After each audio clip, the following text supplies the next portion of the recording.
আমি এই হাদিসটির প্রেমে পড়ে গেছি। আপনি যখন নীরবে ঘরে বসে কান্না করেন, আল্লাহ তখন ফেরেশতাগণদের উদ্দেশ্য করে বলেন, কোন জিনিস আমার এই বান্দার চোখে পানি আনলো? ফেরেশতাগণ বলেন, আপনার বান্দা সুখে নেই, আপনার বান্দা অনেক দিন হাসেনি।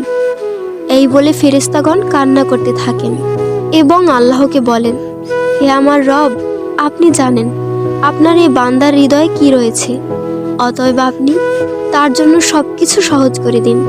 আল্লাহ বলেন, আমার এই বান্দা এমন কিছু জীবন থেকে হারিয়ে ফেলেছে যা সে অধিক ভালোবেসেছিল।